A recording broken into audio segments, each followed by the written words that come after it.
Opening the hip flexors is one of the most generous things you can do for your whole body. When they release, posture corrects itself, movement feels freer. This sequence is about giving that area real space. Start kneeling on your mat, shins down, sitting on your heels. Circle your shoulders around.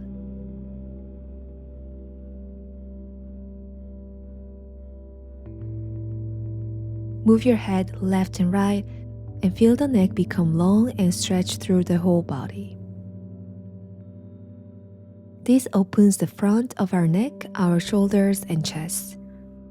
Take as much time as you need. Do the opposite side when you're done with that. From kneeling, plant your palms and step your feet back. We are going to gently walk without moving our feet. This pose gently shakes our legs. Feel the length through the back of the legs. Let your body warm up. On your next inhale, lift your one leg high. This is where you start to feel the hip flexor on the lifted side. Kick enough to feel the stretch without losing the connection. Don't forget to do the opposite side. I'll stop reminding you to do the opposite side, but you know by now what to do once you finish one side. From there, step your right foot forward to the outside of your right hand. Bring your forearms to the mat. Keep your back leg long, bring your hip down, and gently sit. This is Pigeon Pose. You're in a deep hip opener now, and you may feel it strongly in the left hip flexor, the front of the inner thigh. That's exactly where we want to be. Stay low and breathe. You can also place your arms on the mat if you want to go deeper.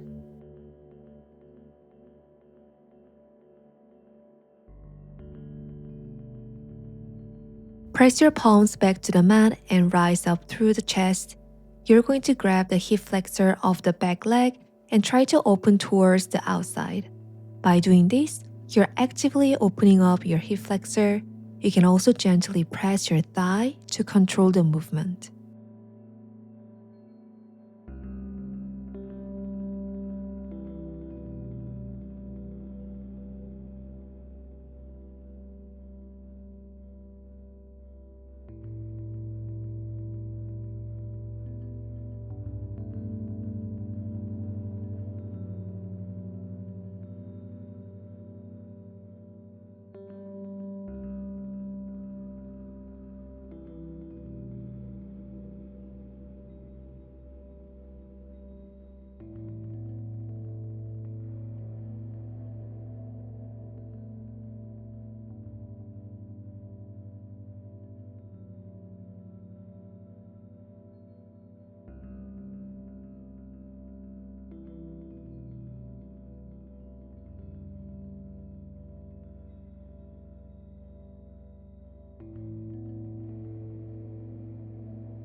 Bring the right shin across the mat toward the opposite wrist and let the back leg extend behind you. You can fold the back leg, spine upright, chest open. This is half pigeon. Switch to the right side.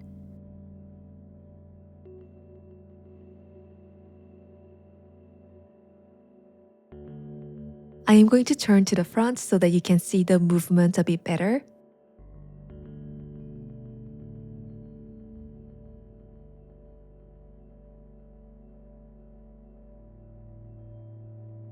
From pigeon, let's come into child pose.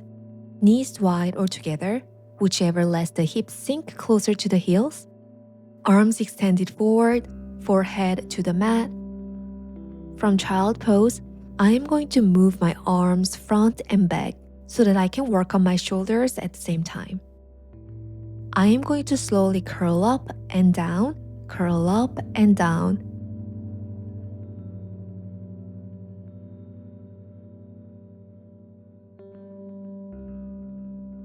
And finish with circling the shoulders.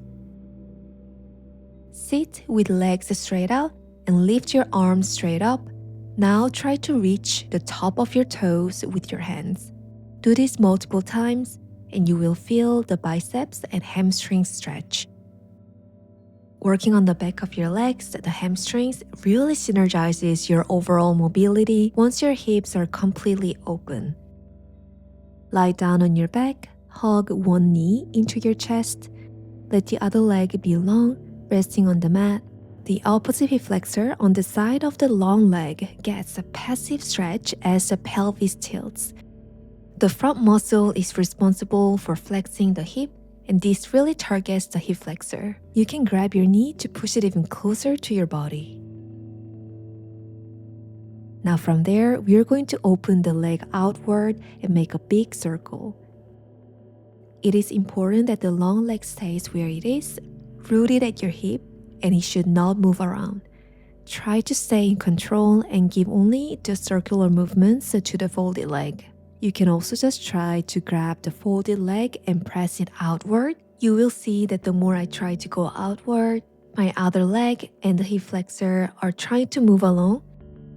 Hold it down gently with your hand to keep it in place.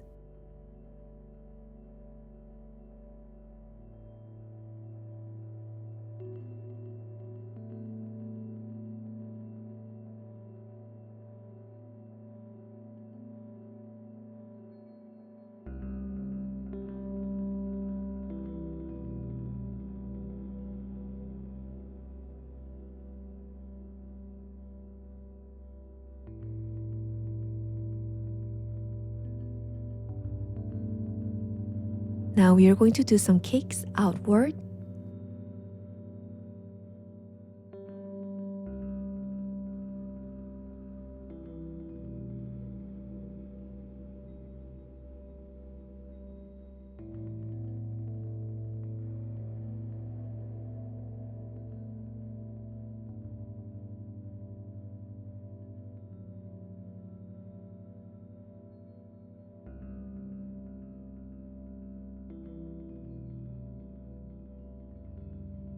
Bend both knees, sit on your feet, chest wide open. Place your palms at the back on the mat. Try to tilt left and right, left and right. Now if it's possible, you're going to lay down all the way. First, by placing your arms on the mat, slowly recline, trying to engage your core as you're leaning back so that it doesn't strain your spine. I'm also trying to get comfortable with this when I'm all the way lying down, but I don't force myself. Once it feels like too much, then I will find a middle ground to continue while enjoying the pose. It's more about feeling comfortable in each pose rather than forcing yourself to accomplish them. Take your time coming back up, place your palms on the mat, and we are going back to downward dog pose. Walk gently without moving your feet. Then I'm going to walk slowly towards my palms as much as possible. Then I'll move my palms close to my feet and then rise up. Great job! You just strengthened your hip flexors and hamstring mobility. The hips are one of those places where the body holds a lot. Tension, stress, the weight of sitting still for too long. So finding a moment to move mindfully changes how our body will feel every day.